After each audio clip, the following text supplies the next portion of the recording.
I'd like to welcome you all to this final session at the South Africa Pavilion.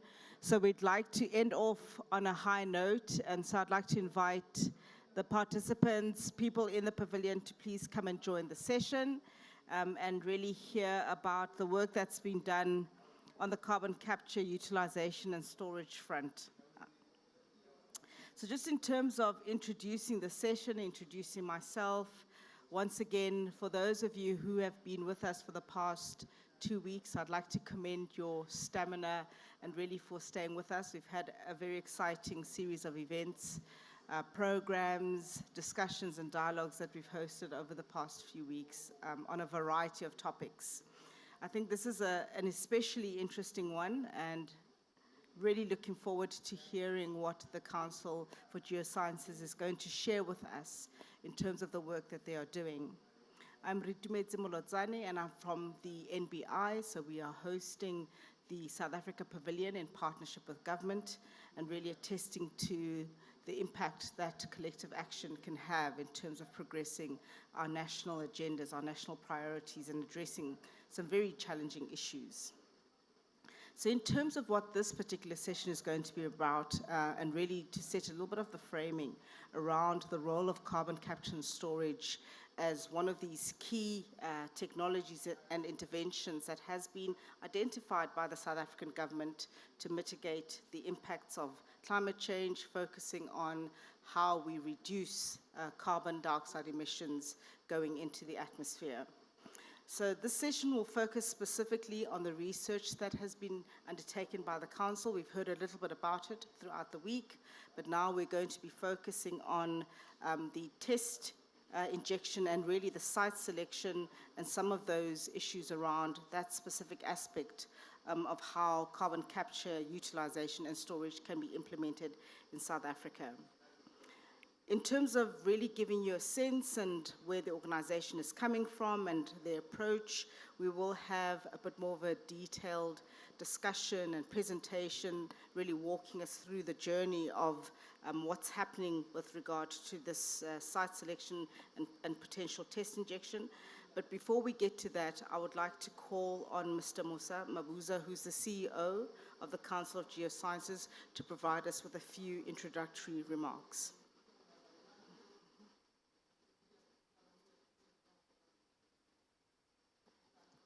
Thank you, Madam Chair. I think one of the most difficult jobs of chairs is you thank everybody else and nobody thanks you. You have incredible stamina. I've watched you doing excellent work over the past couple of weeks. Thank you. Thank you very much. And want to thank NBI for creating this platform to bring the science and share with you the progress we are making with the scientific intervention based on a hypothesis. So simply speaking, in our world, we work on the basis of developing hypotheses. We design programs to implement these programs in order to validate the hypotheses that we have developed.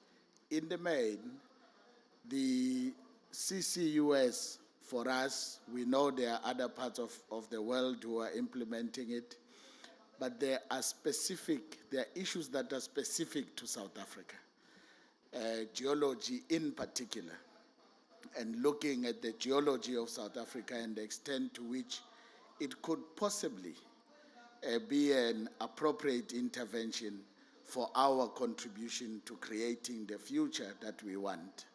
And leaving a better legacy for those generations that will come after us.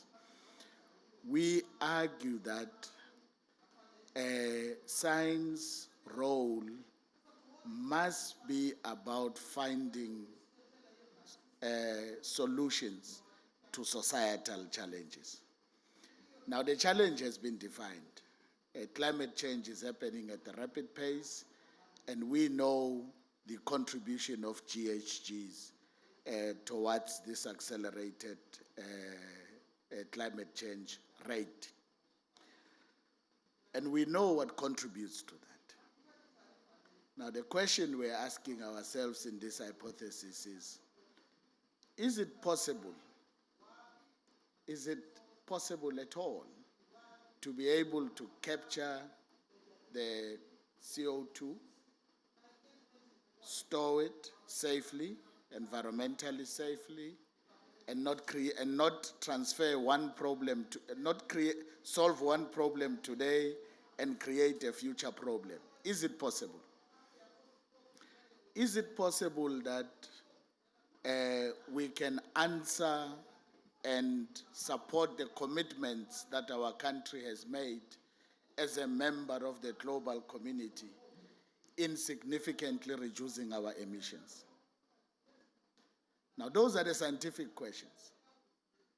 Now, our job is not always about getting the right answers. Our job is to frame the question correctly. That's how we have framed the question. But we don't have answers to the question yet. Now, the purpose of this research is to seek to find solutions that are specific to South Africa. And until then, we will not say that this is a solution. It is our responsibility as a science community and a science council of the state to present credible results with integrity to inform decision making. If there was ever a better time for science to lead, this is the time. And I'm quite delighted to introduce Dr. Taufik Dansey, who's the manager of Minerals and Energy portfolio in the Council for Geoscience. He has been with us for an extended time. We have capacity. That is not the problem we have. We have many other problems, but thinking capacity we have. But you'll do your own analysis with his presentation. So he has been a thought leader for us on this project, and our job is to support the scientific program as far as possible to accelerate its deployment. I don't want to preempt his presentation, and he will give you details on the selection of the site and related geological characterization issues. Can we give him a warm round of applause? El Doctor.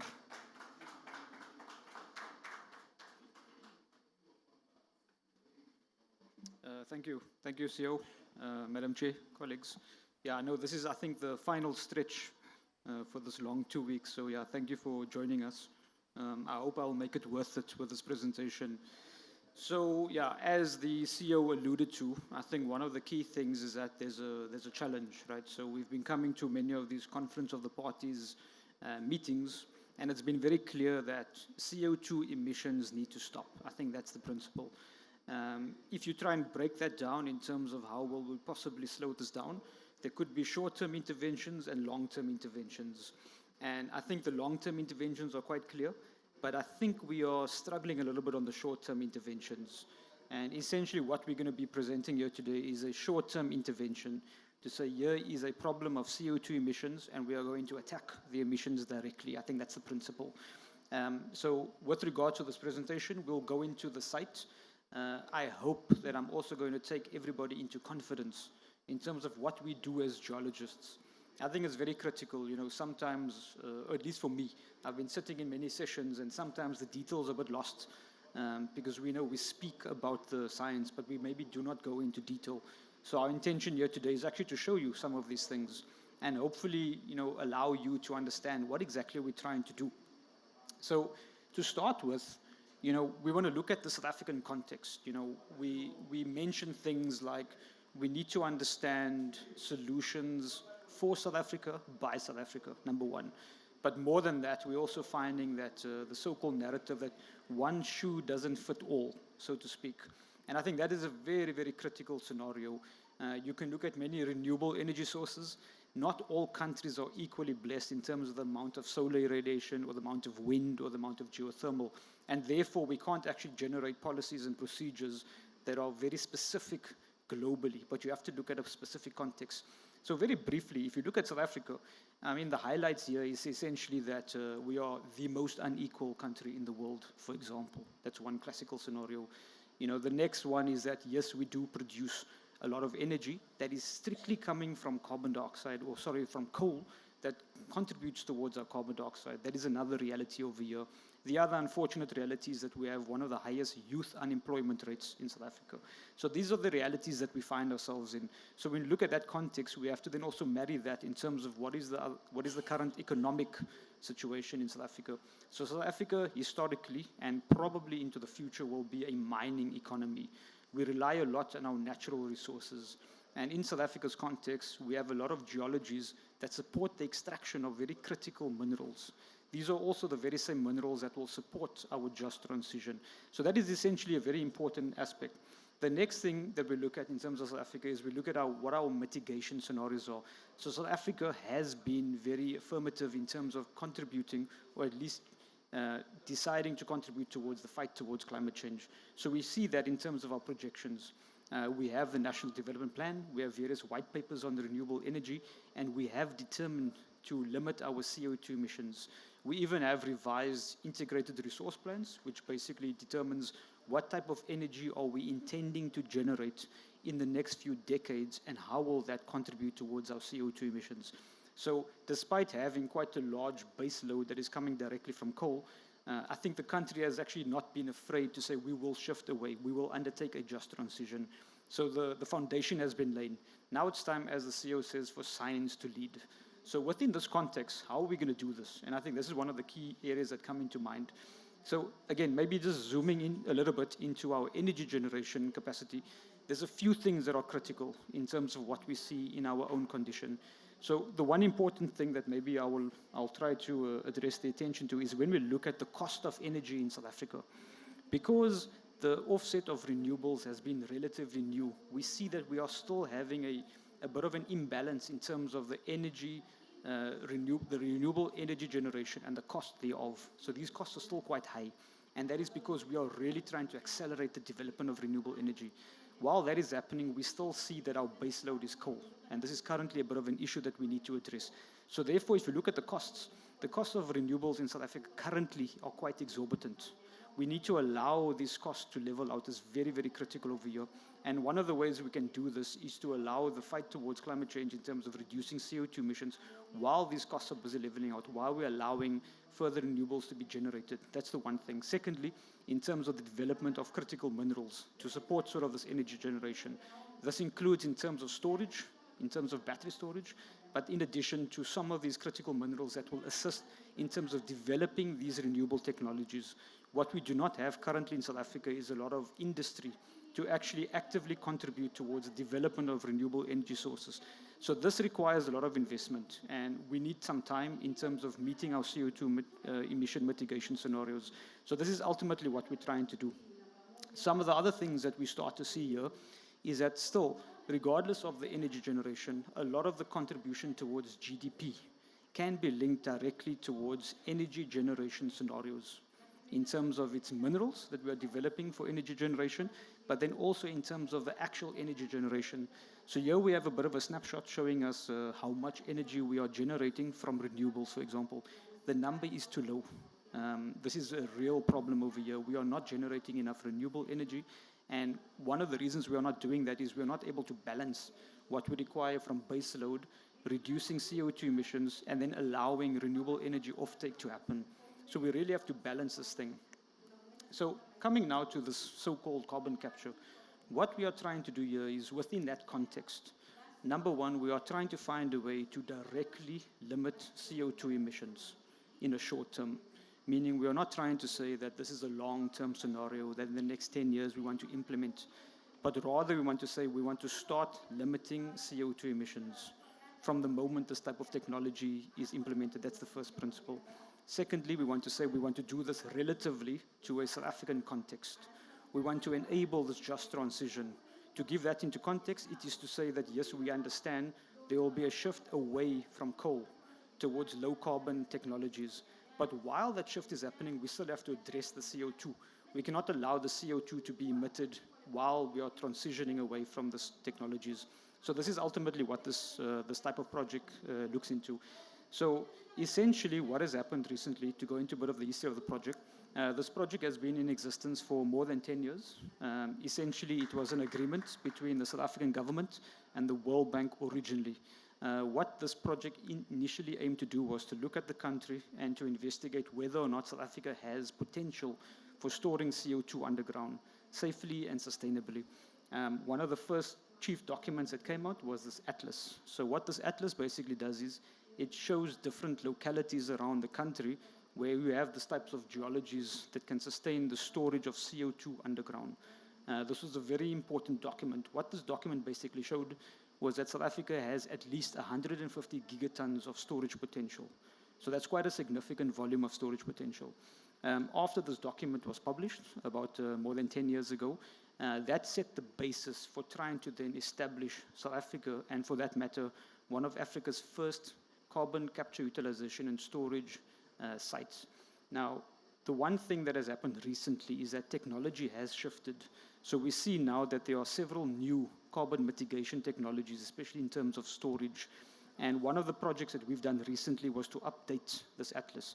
So the current number, according to this atlas, is 150 gigatons of storage potential. That number has increased significantly with the new research in terms of what we've seen in terms of global technologies. So there are other areas where you can store CO2.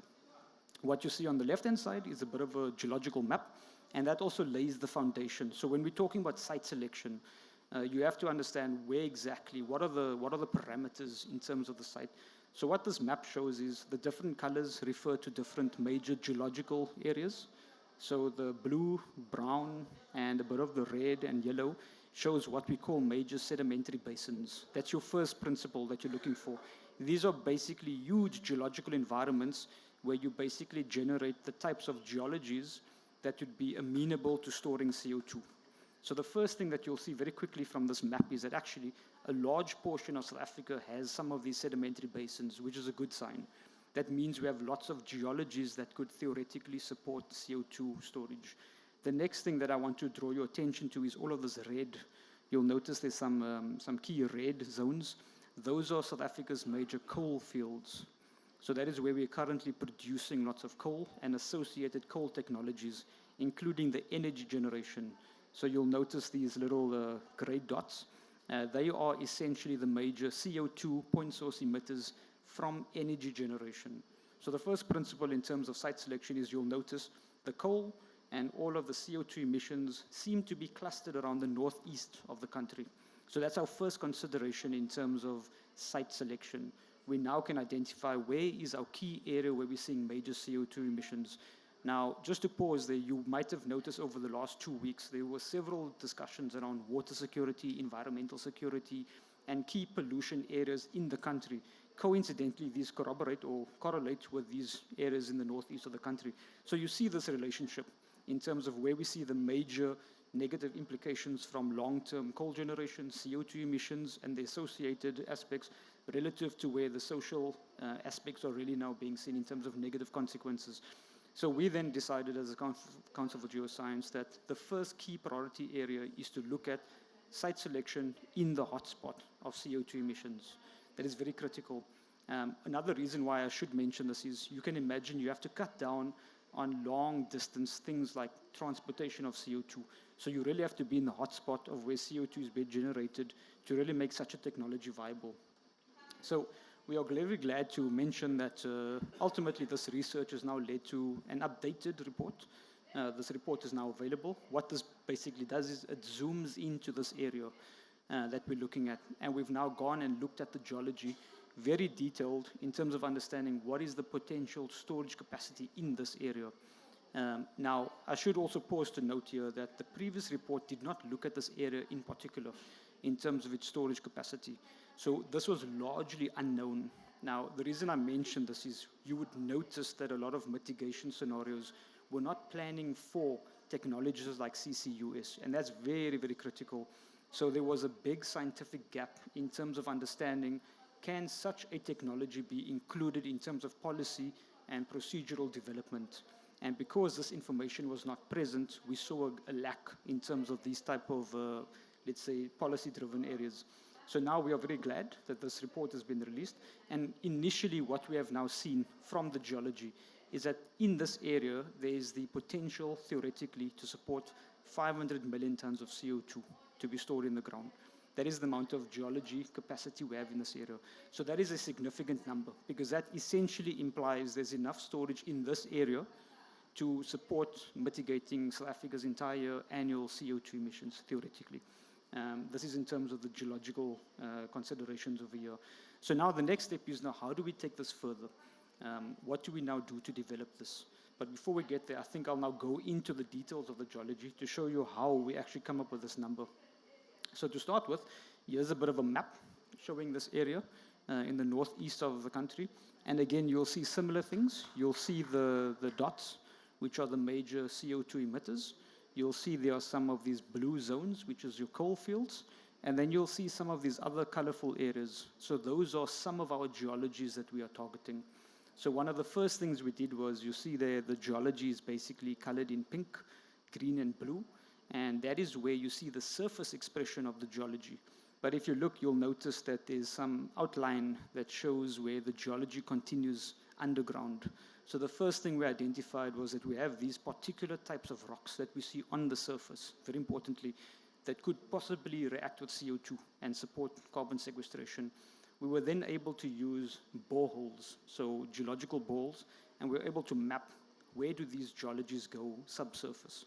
And the take-home message from this slide is that essentially these geologies extend below the major point source emitters.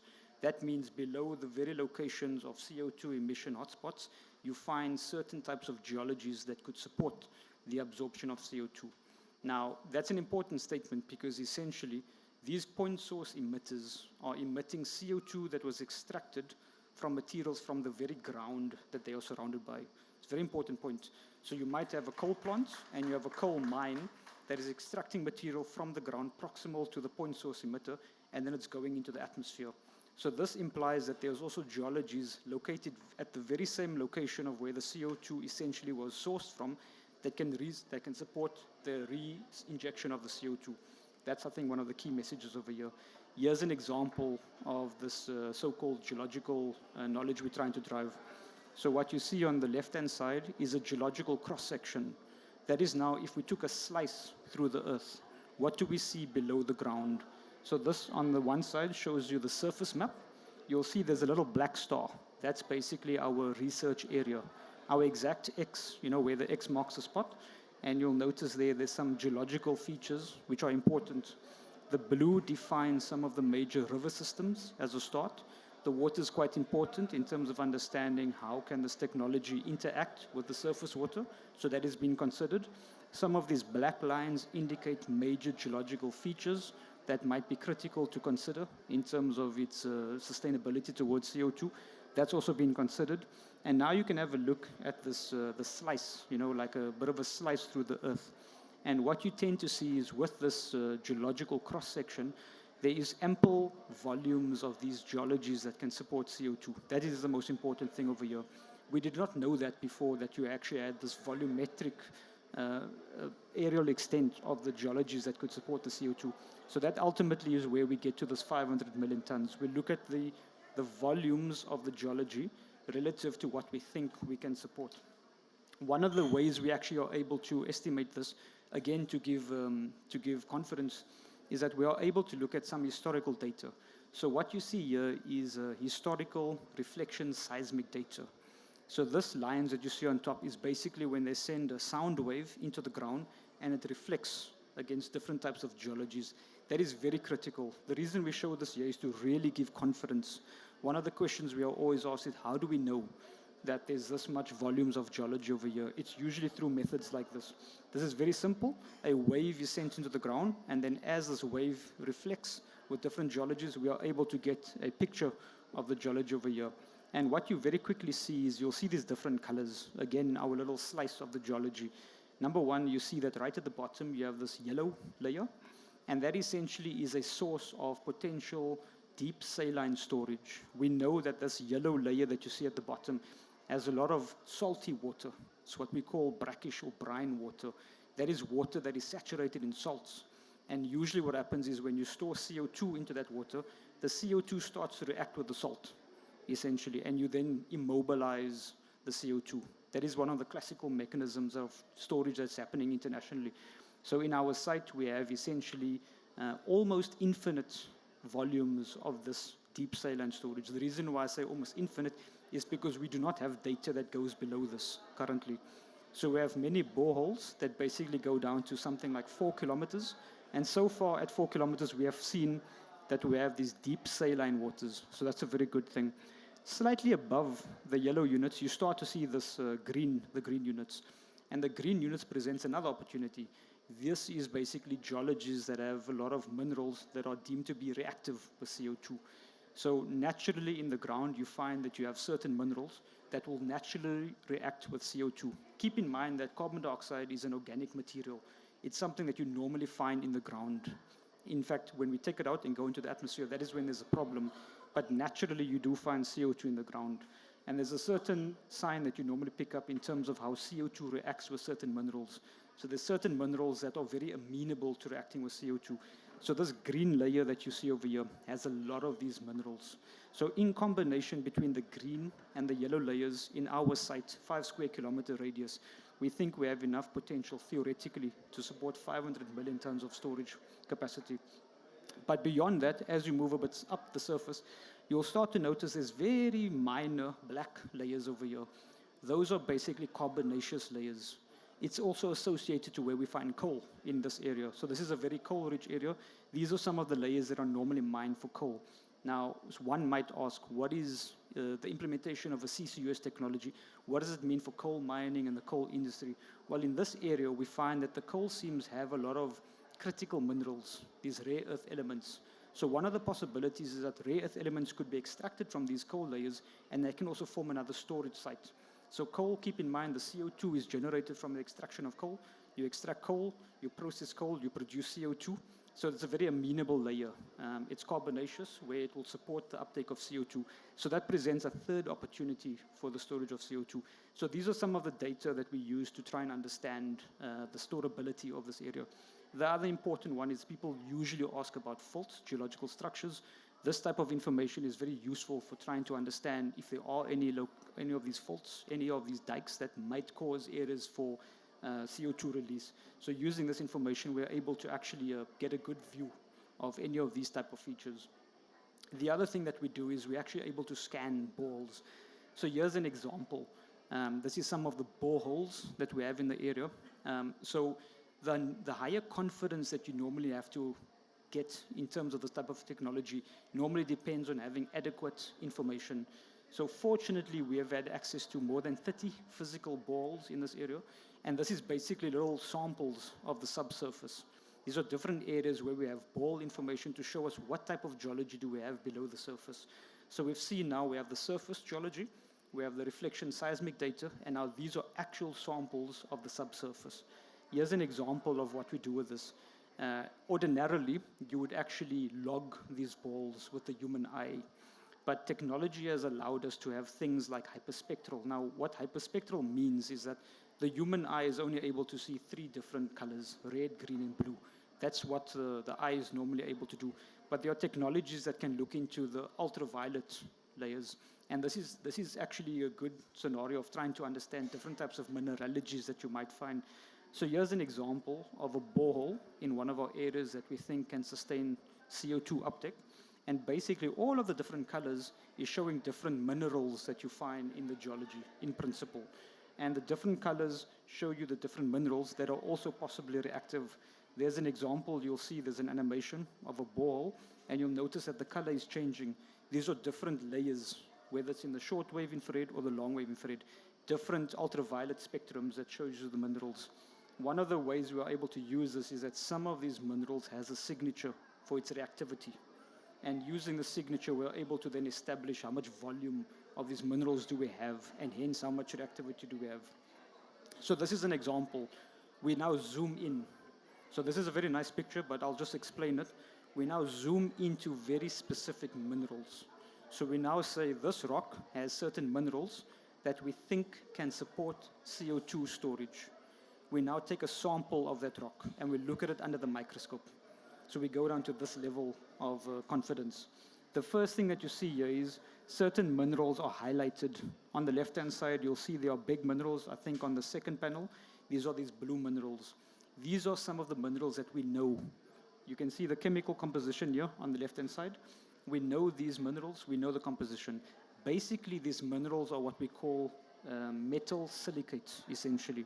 So silicate is the most dominant element in the Earth's crust, hence it makes up these minerals.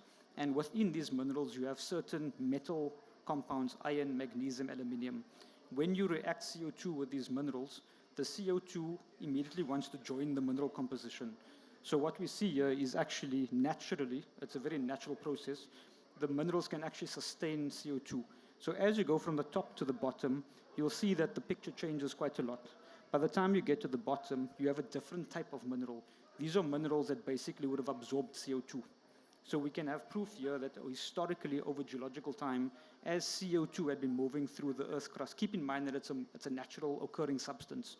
It's not uncommon to find CO2 in the crust.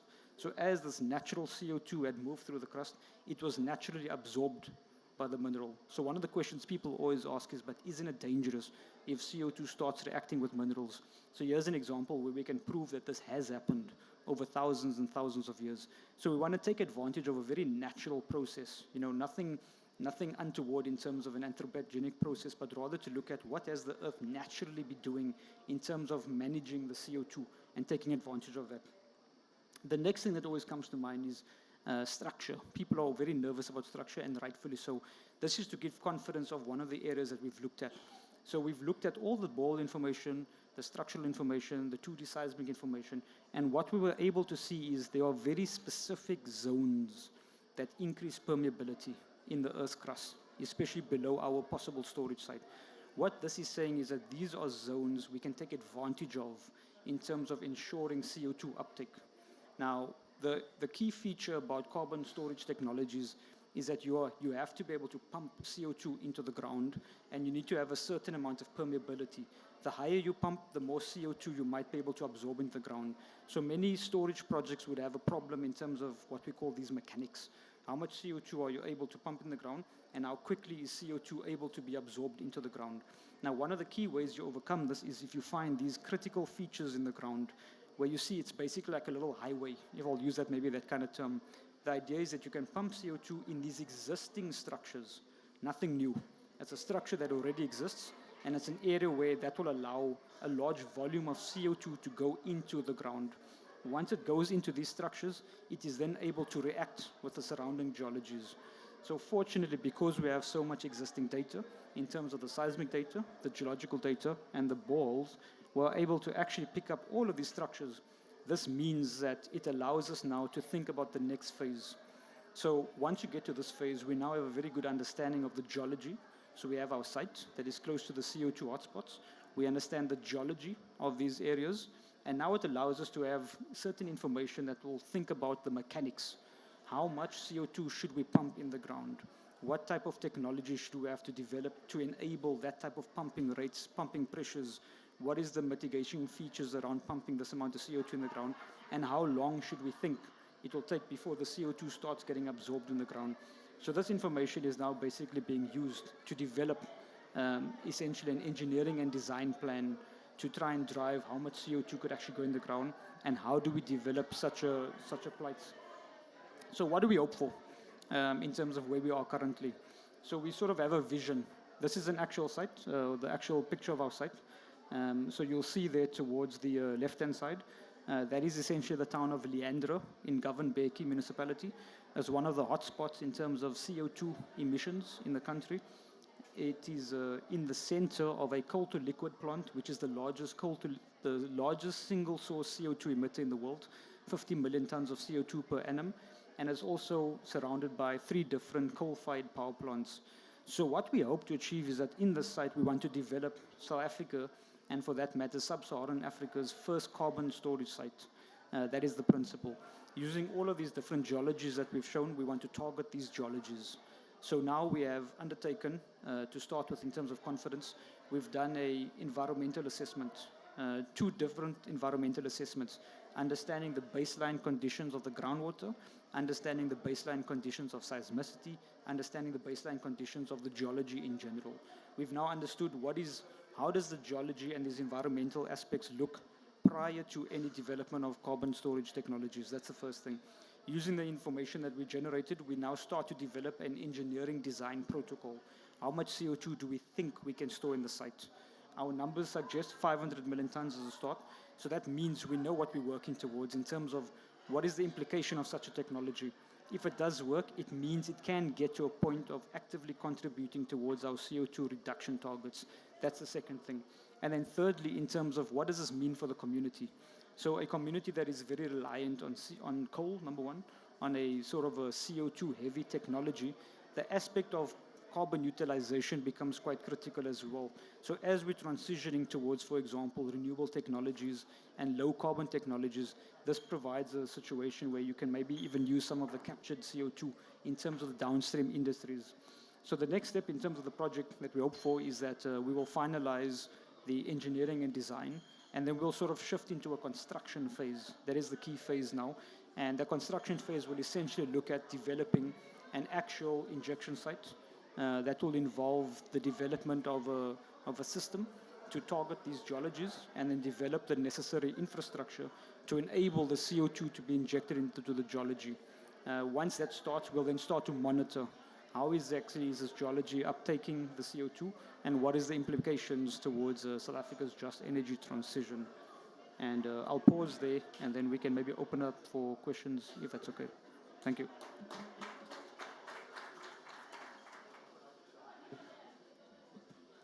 So thank you very much for that very interesting presentation and just sharing, I think, the thinking, the journey that you're walking. I've already noted one question, one hand raised, so we've got a couple.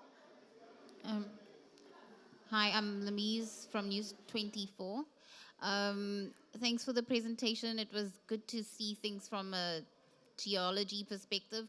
Have you guys looked into the economics of it? Because we often hear it's like very expensive, and that's why there's no appetite for it.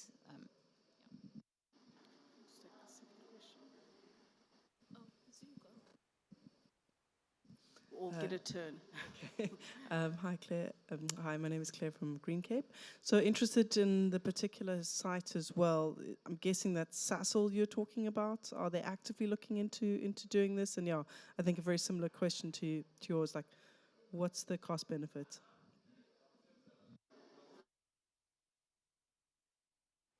Guys from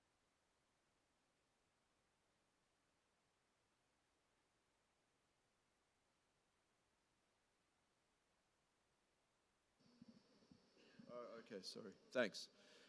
I was just interested to know, you glossed over it to some degree, about the interaction with surface water, but also groundwater, and how those two come together, particularly in terms of obviously location, but also reaction, I guess. Thank you.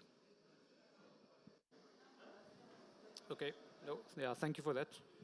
Maybe to start with, in terms of economics, so one of the key problems that we've seen with carbon capture technology is that there wasn't actually enough information about possible storage location. So one of the reasons why there was a lack of appetite was because we always assumed we didn't have any storage possibilities in this area. And it's very interesting because, if you look at a company like Sasol, for example, they had not known prior to this recent project that there were actually geological areas literally below where they're operating that could support CO2 storage. So in the narrative that we had about carbon capture and storage, it was always that you'd have to capture and you'd have to move it quite far. A lot of the information in the existing atlas shows that most of the carbon storage potential is offshore and on the nearshore areas around the coastal areas. So that implied that when we looked at the economics, you'd have to capture the CO2 at site, and you'd have to transport it at least 500 kilometers away from the site and store it. And that really created an exorbitant cost profile in terms of the technology. So that was one of the reasons why we see that economically it wasn't really deemed to be, let's say, viable. But now secondly, now that we know there's actual storage proximal to these major emitters, this changes the narrative slightly, because number one, it means that you could theoretically store the CO2 proximal to the site. That's the one thing in terms of a major emitter. But then secondly, it implies that this could be used to kind of help with this transition. So meaning it basically buys you time, if I can use a term, that as you transition away from these high carbon producing technologies towards low carbon producing technologies, you may have needed possibly 1 decade to transition 100% away from these technologies. So this allows you this opportunity. Now, in terms of the actual numbers, we've seen, generally speaking, that the carbon tax in South Africa is probably an order of magnitude lower in terms of what we see in Europe and some of the other countries. And one of the reasons for this is that we didn't actually have also an understanding that we have these type of geologies. So in principle, if you look at sort of the differences, because we've now sort of like established that we have these geologies, it implies that number one, we have a larger quantity in terms of being able to store CO2. That means the market increases slightly. But then in addition to that, it implies that you can actually utilize some of this CO2 as well, because you would not be able to utilize CO2 if you cannot capture it and store it in a certain location. So we do expect to see that, for example, a carbon tax discussion in South Africa would change relative to this availability of storage capacity. I think that's one of the key things. Then coming back maybe to the question on Sasol, what we found, and I should maybe state this, that this type of project obviously cannot be done without quite a robust stakeholding program. So as soon as we went to this particular area, we tried to be very open with all of the key stakeholders. Generally speaking, when you find an existing industry, it's sort of one-dimensional in terms of we are mining a certain commodity, and then that's it. And you know the geological knowledge is maybe restricted around a very specific commodity. What is the life of mine? Those are the type of discussions that come up. Are we making sure we are meeting our ESI objectives and those type of things? So as soon as we started to look at the geology in a different context, in terms of what other possibilities are there, such as carbon capture technologies, and keep in mind that maybe we see in the last decade, a lot of the entities in South Africa have had to become very cognizant of how much CO2 are they emitting, what can they possibly do to mitigate the CO2. We then saw quite a big interest in this type of technology. So recently we were very happy, we signed an MOU with Sasol to share information about this type of technologies. They now can understand that actually geologically these areas also exist, and we are trying to assist them in terms of working with them to understand how can this maybe be exploited in terms of assisting, in terms of mitigating their CO2 emissions. Now coming back to the next question, that's a very good question about the hydrogeology. So in principle, we had to preempt. So this is basically it's an experimental project as a start. We are intending to get to commercialization with this technology. So meaning in a country like South Africa that has to decrease so much of its CO2 emissions, we have to now look forward in terms of what does this mean in terms of the just energy transition, number one, but then also in terms of its mitigation scenarios. So we are aiming to do as much science as possible on this project in terms of, let's say, not limiting to any type of information. So currently we've drilled, we mentioned now the 30 balls. In addition to the geological information we've also extracted the groundwater information to understand what exactly is the concentration of certain elements within that groundwater. This actually provides us with a better baseline we would not have anticipated. So number one, it allows us to understand certain areas where the groundwater may not be of a good quality and what can be done about that. And then secondly, it also allows us to understand these different types of geologies that restrict the flow of groundwater. So this gives us a nice baseline of the hydrogeological dynamics. Currently, we're very fortunate because you would have seen so many different colors on this geology. Essentially, that shows you geologies that are basically permeable and non-permeable. And they basically subdivide different hydrogeological dynamics. So one classical example is that you see very salty water quite deep down in that yellow layer that we were showing. You do not see that same salty waters much higher up in the sequence. And that's because those units are separated by some impermeable geology. So we're taking advantage of that in terms of understanding what does this mean for implementing such a technology. So the idea that we ultimately would have is if we were to store CO2, we target these very specific horizons that we know it's basically sealed by a layer on top and a layer at the bottom that will prevent any migration as a start. And then secondly, maybe just to also add on, because we've done this baseline assessment, we also are able to establish where would the CO2 possibly go.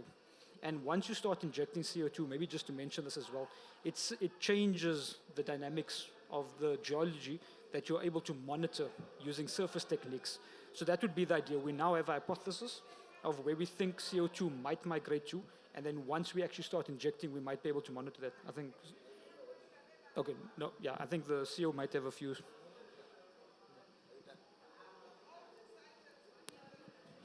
No, thank you. Just to add on the question of cost-benefit analysis. This is a pilot. And the intention of the pilot is to prove the science, to prove the economics, to prove the environment and the social implications. Just with the current, I mean, a very simplistic economic projection, with the current carbon tax rates, if you were to take the 500 million tons capacity and multiply it by the going rate of 159 rand a ton, then you work out the figures. Now, is it possible that from the pilot, and once we have obtained certain answers that are critically needed in society to respond to this challenge that we have, then it will inform, as the good doctor is saying, it will be able to inform the posture of our fiscus.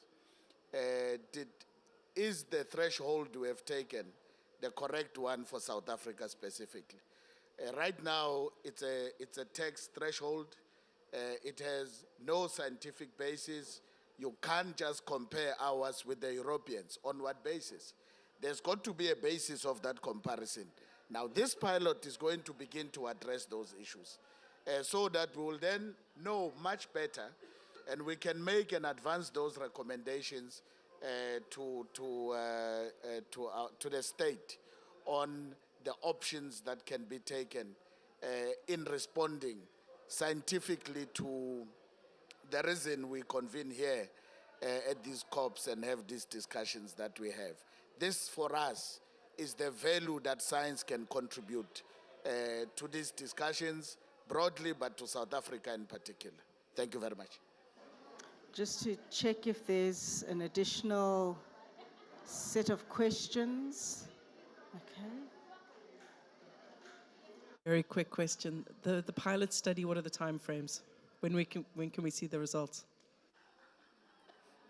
Maybe to add to that, we know that, you were talking about carbon pricing, the carbon tax, but we know that the sectors that are most vulnerable to such measures are already facing, that issue from an EU perspective. So just reflecting on those timeframes, how quickly can we start seeing, the potential of introducing this? And one last bit to that, I think, we mentioned right at the beginning that this has been a policy priority since 2009.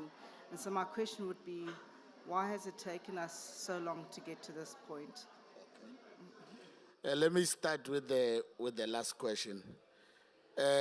We are moving now because this project is with the Council for Geoscience. I find it very difficult to answer for other structures of the state. I'm quite comfortable that this entity has embraced and is moving this project and giving the attention that it requires. And that's why we are here. That's why we are sharing what we have done up to now. We do not apologize for that. We think it is the right approach we are taking, and it is an approach that is needed in our country and humanity at large. So how long would it take? There's a couple of things that if we have all the resources we need, I think we will have the answers in the next 18 months to 24 months. But we don't. Fortunately, there's appetite from the private sector now. The good doctor mentioned our partnership with Sasol. We have a partnership with Exaro. We have a partnership with the Development Bank of Southern Africa. And we see that queue growing of private sector interest in participating and supporting the work that is led here by the good doctor. So that gives us some sense of confidence that we will be able to organize and mobilize ourselves in a way that will fast track the development of this project. But I would say on the on the outer possibilities, 24 months. If we can do it earlier, I would be the happiest man on this planet. Thank you. Thank you very much. I think we've had a very, very interesting session and very interactive. So we will definitely be watching this space and getting an update next year at this time. With that, I'd like to thank all the people who have stayed on. I'd like to thank our guests, our panelists, our speakers who've just been so generous in sharing what you're doing, what you're thinking, what's happening. And with that, I would like to close the session. As I mentioned already, we will be watching this space and already preparing to talk and to tell more of our stories at the next South Africa Pavilion at COP.